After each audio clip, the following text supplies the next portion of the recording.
Ciao a tutti! 10 giorni in acqua e i nostri rametti sono pronti. Vi lascio il link qua sopra per vedere il video precedente. Mi avete chiesto come si mettono in terra? Si possono far radicare direttamente in terra?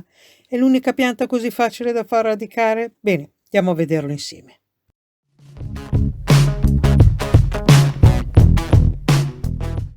Eccoci quindi, no, il mesembrantemo non è l'unica pianta facile da far radicare. Vedete qua in mezzo è inserito una foglia di calancola, vi lascio il link qua sopra per il video.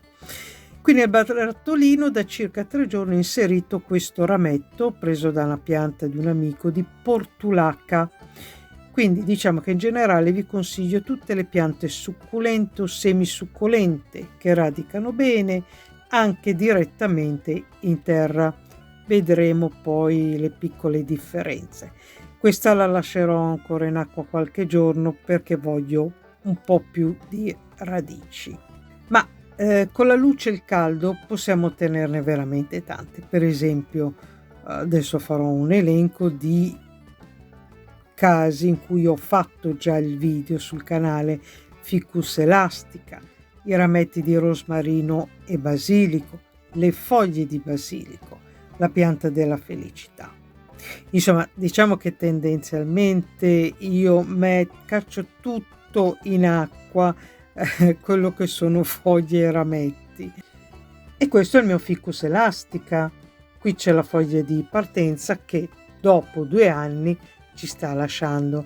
Diciamo che in passato ho fatto diversi esperimenti, non avevo ancora il canale, quindi non ho i video. Dall'oleandro all'ananas. Diciamo che se vi possono interessare lasciatemi un commento e rifarò dei video. Ma adesso torniamo al nostro mesembrantemo e al suo trapianto. Questi sono dei rametti che ho piantato direttamente in terra. Questa c'era già, vedete com'è bella verde rispetto ai miei rametti che ho preso da una pianta sofferente, che sono rimasti ancora sofferenti, anche a differenza di quelli che io ho messo in acqua a fare le radici. Adesso vediamo anche la differenza con le radici.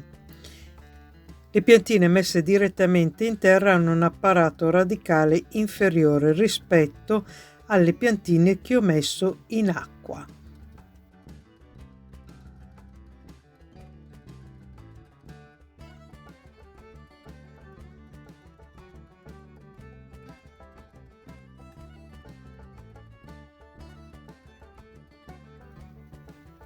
Ora incominciamo a piantare nella mia terra magica le nostre talee. Vi lascio il link qua per vedere come fare il compost, o se vi interessa anche per il concime super magico, quello con i lupini. Ecco, allora adesso prendiamo i nostri rametti, facciamo una buca nel terreno sufficientemente grande per coprire tutte le nostre radici.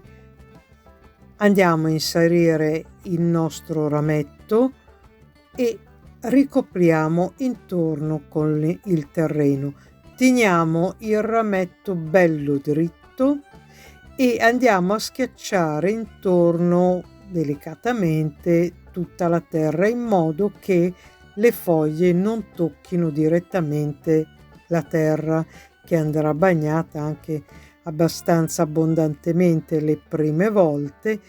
Quindi per evitare marciumi inutili si schiaccia, anche per stabilizzare il terreno si schiaccia un po' la terra intorno. Questo secondo rametto che adesso vado a inserire ha una parte legnosa che potrebbe essere tolta tranquillamente, invece io la tengo semplicemente per poter infilzare, far rimanere dritto il rametto, ma non serve. Comunque, in generale io sto facendo un concentrato in questi vasi di queste piantine perché non ho molto spazio. Diciamo che è un primo passaggio per tenerle belle in vita, ma prossimamente andranno per forza spostate se voglio che crescano.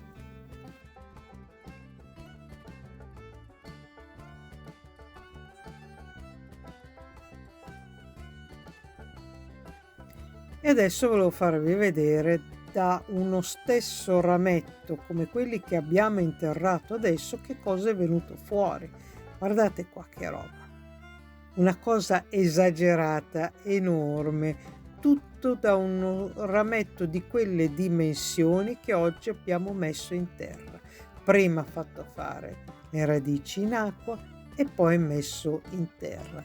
Non ho le prime foto di quando l'ho interrato, ma dopo un mesetto o due, e qui faccio vedere quando l'ho messo in terra, poco dopo, fino ad arrivare, vedete, fino ad arrivare a un piccolo video che ho fatto questa primavera dove era tutto in fiore, vedete qua, spettacolare, di una fioritura bellissima quest'anno, tutto da un rametto così piccolino.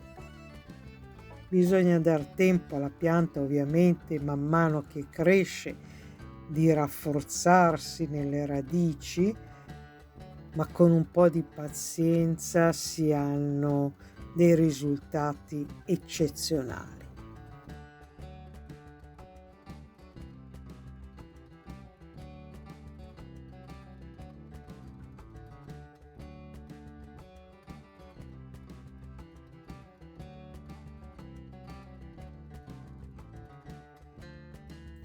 Eccoci qua, dopo un mese e mezzo circa, le nostre piantine. Le avevo sparse nei vasi un po' qua un po' là perché non avevo abbastanza spazio. Guardate come sono cresciute, sono belle, carnose, chiare.